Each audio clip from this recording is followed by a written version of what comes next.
বিশাল বড় একটা স্টর্ম আসছে, শুরু হয়ে গেছে, সাউথ থেকে নর্থে উঠছে, মানে 2/3 অফ দ্য আমেরিকা পুরো ঢেকে আছে। আপনারা তো নিউজে দেখেছেন অলরেডি। আপনারা সঙ্গে থাকুন, আপনাদের দেখাবো। আর একবার সবাইকে আমন্ত্রণ জানাচ্ছি সিম্পলি প্রবাসীতে আর একটা ভিডিও ব্লগে।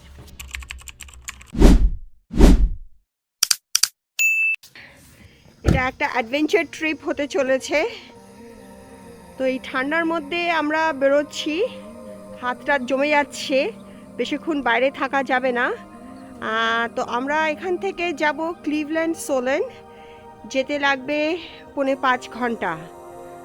ঠান্ডাটা তো ঠিক আছে, অসুবিধা নেই, বরফ না হলেই হলো, কিন্তু দেখাচ্ছে আসার সময় বরফ আছে। সাবধানে আসতে হবে, কিন্তু আমাদের সাথে থাকুন, পুরো যাওয়াটা আমরা কভার করব। নমস্কার, আপনাদের সকলকে আমন্ত্রণ জানাই আর একটি সিম্পলি প্রবাসীর ব্লগে। আজ যেটা আমরা করতে চলেছি, যে এই ঠান্ডার দিনে, এটা উইকেন্ড, সরস্বতী পুজো 2026, আমরা যাচ্ছি ইন্ডিয়ানাপলিস কার্মেল থেকে ক্লিভল্যান্ডের পুজোয়, নিউবার পুজো এই উইকেন্ডে। এবং যে এখানে ঝড়টা আসছে, সেটা আস্তে আস্তে এদিকেও আসবে। সো ফেরার সময় যেটা বললাম চ্যালেঞ্জিং হবে, আমরা দেখাবো সেটা কী হবে, কি আমরা ফিরছি। এখন এই মুহূর্তে আমরা সবাই বাড়ি থেকে বেরোলাম। এখান থেকে অলমোস্ট 5 ঘন্টা লাগে। যদি না কোথাও দাঁড়াই তাহলে হয়তো 10-20 মিনিট সেভ হবে। তো এখন বাজে 2, অলমোস্ট 2:45 বাজে। তো আমাদের যা মনে হয় 7:30 থেকে 8:45-র মধ্যে পৌঁছবো, যদি না আমরা কোথাও বড় ব্রেক নেই। রাস্তা বাইরে ঠান্ডা কত দেখাচ্ছে, এবং উইন্ড চিল, ঠান্ডাটা ওইটা নয়, উইন্ড চিল মানে আপনি ঠান্ডা একটা টেম্পারেচার, কিন্তু হাওয়ার সঙ্গে গায়ে যখন বসছে সেটাকে বলা হচ্ছে উইন্ড চিল। উইন্ড চিল কত? উইন্ড চিল হচ্ছে মাইনাসে, যেটা অলমোস্ট লাইক 0 ফ্যারেনহাইট বা 14 ফ্যারেনহাইট, মানে হচ্ছে সেন্টিগ্রেডে it will be -10। So it will be feel like পরে অনেক বছর পরে এই বছরের এই ঠান্ডাটা হয়েছে। এসছে কীভাবে এসছে, এটা হচ্ছে পোলার ভর্টেক্স বলে। এই যে ফিনোমিননটা হচ্ছে, এটা পোলার ভর্টেক্স। এটা কি হচ্ছে, কানাডা এবং কানাডার উপরে আর্কটিক থেকে ঠান্ডা হাওয়া ঢুকে পড়েছে টুয়ার্ডস সাউথ, এবং এই high pressure low pressure weather different in temperature, এতে তৈরি হয়েছে একখানা উইন্টার স্টর্ম। আজকে শুক্রবার, আজকে গিয়ে যেটা প্ল্যান আমাদের, যে গিয়ে আমরা সরস্বতী পুজো আমরা নিজেরাই রান্না করি। অলমোস্ট আমরা করছি 300-র উপরে রেজিস্ট্রেশন। সো 300 থেকে 350, 400 হতে পারে রেজিস্ট্রেশন।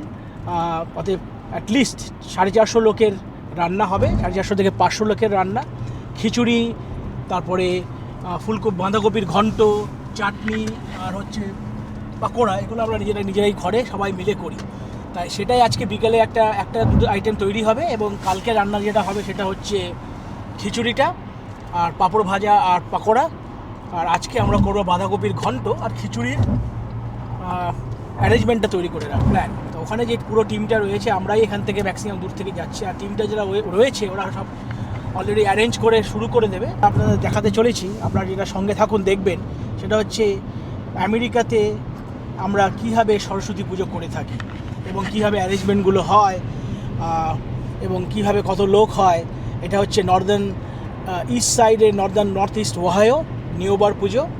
এটা একটা বিশাল বড় পুজো। এটা একটা নতুন অর্গানাইজেশন, কিন্তু নতুন অর্গানাইজেশনে প্রথম বছর, সেকেন্ড ইয়ার, কিন্তু লোকের এত বেশি ভালোবাসাও আমরা পাচ্ছি, এবং লোকে এত বেশি সাপোর্ট করছে যে এটা একটা, মানে আমাদের এই এরিয়ার একটা সবথেকে বড় পুজো, এবং সেটা সরস্বতী পুজো হিসেবে বিশাল বড় পুজো। তো সঙ্গে থাকুন বন্ধুরা। বাচ্চারা ঘুমিয়ে পড়েছে, বাচ্চারা গাড়িতে উঠলেই ঘুমিয়ে পড়ে। একদিকে ভালো যে 4 ঘন্টায়, যদি এরা বড়ো হয়ে গেছে, ছোটোবেলা তো উঠলেই ঘুমিয়ে পড়তো, কোনো ডিস্টারবেন্স করে না। যাই হোক, পিছনে দেখতে পাচ্ছেন যে সব কিছু, যে ডেকোরেশনের কাটিং, সেগুলো গাড়িতে পিছনে রাখা হয়েছে। ঠান্ডা বাইরে চূড়ান্ত, কিন্তু একটুও বরফ নেই। যখন ফিরবো তখন আমরা দেখবো রাস্তাটা কতটা বরফে ভর্তি হয়েছে। তা এখন মোটামুটি রাস্তাটা এরকমই ক্লিভল্যান্ড পর্যন্ত। ক্লিভল্যান্ডে আজকে সকালে কিছু বরফ পড়েছে, ওখানে হয়তো বরফ দেখতে পাবো আমরা, কিন্তু এখানে বরফ মোটামুটি লাস্ট 1 মাসে ঠান্ডা ছিল, কিন্তু বরফ পড়েনি। আমাদের কার্মেল বা ইন্ডিয়ানাপলিস থেকে ক্লিভল্যান্ডের দূরত্ব হলো অলমোস্ট 340 মাইল, যেটা যদি আমি কিলোমিটারে ধরি, ওটা 700 কিলোমিটারের কাছাকাছি। তার মানে আপনি যদি দেখেন কলকাতা থেকে শিলিগুড়ি, যেটা মোটামুটি যেতে 12 থেকে 13 ঘন্টা বা 14 ঘন্টা লাগতে পারে, যেটা যায় কলকাতা থেকে বাসগুলো, 340 মাইল, সেটা এখানে ওই যেহেতু গাড়ি জোরে চলছে, ইন্টারস্টেট আছে, এই যে যেটা দেখছেন সামনে, এটা হচ্ছে ইন্টারস্টেট। এই রাস্তায় গাড়ি খুব জোরেই চলে। স্পিড লিমিট হলো গিয়ে 70, মানে 75ও যাওয়া যেতে পারে মাইলস পার আওয়ার। সেটা অলমোস্ট 150 মাইলের কাছে, কিলোমিটারের কাছাকাছি। তাতে 5 থেকে 5 ঘন্টা মতো লাগে। দেখুন সামনে রাস্তা, দুপাশে গাছগুলো শুকিয়ে গেছে বরফে। কী হয়, পাতা ঝরে, ডেসিডিয়াস ট্রি। ঠান্ডা মারাত্মক, কারণ ঠান্ডা যে পোলার ভর্টেক্স ঢুকেছে সেখান থেকে ঠান্ডা করে দিয়েছে পুরো। মাইনাসের টেম্পারেচার -10-15 সেন্টিগ্রেড। উইন্ড চিল তো আরও বেশি, কিন্তু আরও ঠান্ডা হবে এবং বরফ আসছে। মোটামুটি 2.25 ঘন্টা হতে চললো, আর 3 ঘন্টা 15 মিনিট বাকি আছে। 220 মাইলের মতন যেতে হবে, যেটা 370-75 কিলোমিটারের কাছাকাছি হবে। নাটক শোনা হচ্ছে, গান শোনা হচ্ছে। এবার একটু খাওয়া যাক। সঙ্গে কি আছে? সঙ্গে ভাজা বোঁদে আছে। চলো ভাজা বোঁদে খাওয়া যাক। চানাচুর আছে, চানাচুর খাবে? তো বোঁদে চানাচুর, বোঁদে চানাচুর।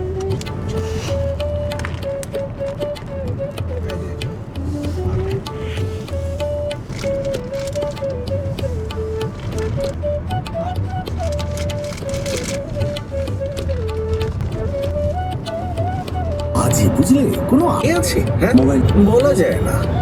কালকে রাতেও তো খেতে এলো না।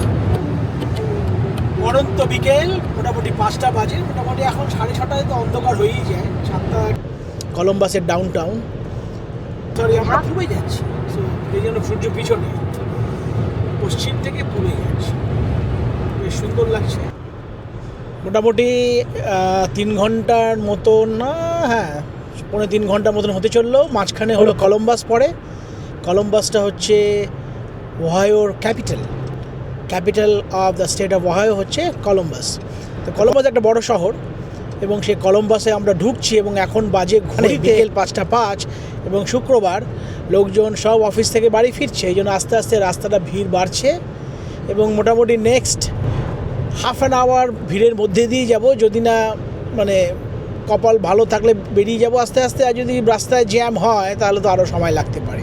পৌঁছবে নেক্সট বড় সিটি ক্লিভল্যান্ড। আমরা যদি ক্লিভল্যান্ডের আগে সোলন পর্যন্ত যাব, ক্লিভল্যান্ডের সাবার্ব, এটা কলম্বাস থেকে আরও 2 ঘন্টা। তবে কলম্বাস পেরোনোর পরে আরও 2 ঘন্টা। ওই জন্য ঘড়িতে এখনও দেখাচ্ছে আমাদের লাগবে 2.5 ঘন্টা। সো কলম্বাস হয়তো পেরোতে হয়তো জ্যাম আছে রাস্তায় কোথাও হয়তো, সেই জন্য এখনও মোটামুটি 2.5 ঘন্টা লাগবে। এই আমরা ডাউন টাউন ডান দিকে রেখে বাঁ দিকে যাচ্ছি কলম্বাস। মোটামুটি রাস্তা এখনও ঠিকই আছে। 5 মিনিট আমার সময় বেঁচে গেল। আমরা কলম্বাসে ডাউন টাউন ডান দিকে রেখে আমরা এলাম পশ্চিম থেকে পূবে। এবারে যাব বাঁ দিকে উত্তরে ক্লিভল্যান্ড। তবে কলম্বাসটা পেরিয়ে গেলে মোটামুটি জ্যামের সম্ভাবনা আর থাকা উচিত নয়। গাড়ির জানলায় হাত দিলে হাত মোটামুটি জমে যাচ্ছে। এই কাঁচের উপরে হাত দিলে হাত যাচ্ছে জমে, এত ঠান্ডা, প্রচণ্ড ঠান্ডা। বাইরে মাইনাসে টেম্পারেচার। সো এখানে হাত, তবে গাড়ির মধ্যে মোটামুটি একটা বেশ ভালোই টেম্পারেচার রেখেছি আমরা। এই ডান দিকে যেতে হবে, তার মানে আমাকে লেন চেঞ্জ করতে হবে। সিগন্যালটা দাও।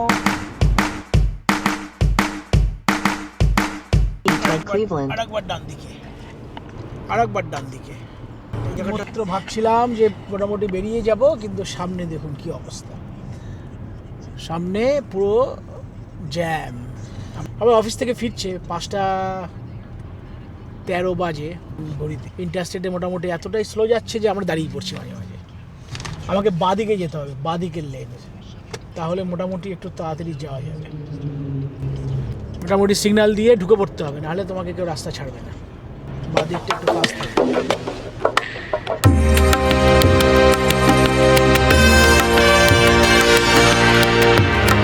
3.5 ঘন্টা হতে চলবে। প্রায় 6টা বাজে পৌঁছে, 6 মিনিট বাকি 6টা বাজতে। আমরা যাচ্ছি উত্তরের দিকে ক্লিভল্যান্ড।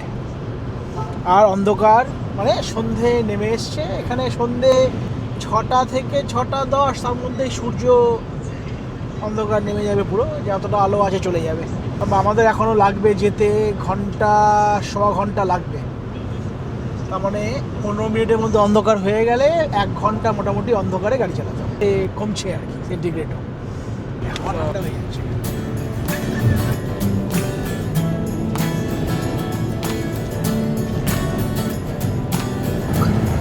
মনে হয়নি। কনফিউজড ছিলাম যে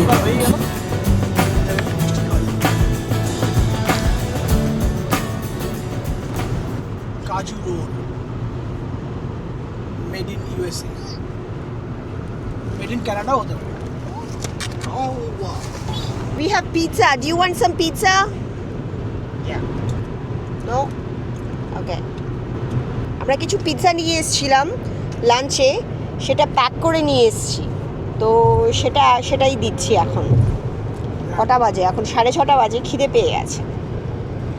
তো অবশেষে আমরা ক্লিভল্যান্ড সোলনের রাস্তায় ঢুকে পড়লাম। টোটাল সময় লাগলো এখনো পর্যন্ত 4 ঘন্টা 40 মিনিট। জাস্ট এই ঢোকার মুখে একটা স্যামস ক্লাব আছে, স্যামস ক্লাব থেকে আমরা গ্যাস ভরলাম, অর্থাৎ মাঝখানে আমরা একবারও দাঁড়াইনি, উইচ ইজ গুড। আর 5 মিনিটে আমরা পৌঁছে যাব সবিকের বাড়ি।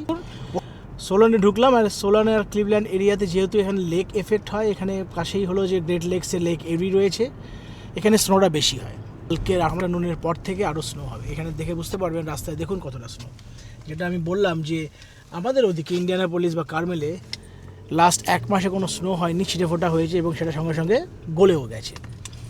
তা ফাইনালি আমরা বন্ধুদের বাড়ি পৌঁছে গেছি। আপনারা দেখতে পাচ্ছেন রাস্তাটা বেশ লম্বা ছিল, কিন্তু এই বন্ধুর বাড়ি পৌঁছানোর আনন্দটা কিন্তু আমাদের ক্লান্তিটাকে দূর করে দেয়। একদিন পর সবাইকে একসাথে দেখে খুব ভালো লাগছে। পরের এপিসোডটা নিশ্চয়ই দেখবেন। এই এপিসোডটা ভালো লাগলে প্লিজ সাবস্ক্রাইব করবেন, শেয়ার করবেন এবং কমেন্ট দেবেন আমাদেরকে। আমরা ফুলকপি কাটছি এখন। না, এটা খিচুড়ির জন্য আমরা তৈরি করছি। এগুলো সব ভেজে রাখা হবে আর কাল তারপরে। আচ্ছা, এগুলো সব খিচুড়িতে যাবে। হ্যাঁ, এখানে আছে সুমিতা, মিতু, রাজলক্ষ্মী, মিমি, রানী, দেবপ্রিয়া, ব্রতী আর আমাদের উর্মি আর আমি তানিয়া। আমাদের এই কমেন্টে জানান আপনাদের আমাদের এই ট্রাভেলটা কেমন লাগলো। 5 ঘন্টা ড্রাইভ। দেখা হচ্ছে খুব তাড়াতাড়ি পরের ব্লগে। ভালো থাকবেন, আমাদের পাশে থাকবেন। নমস্কার।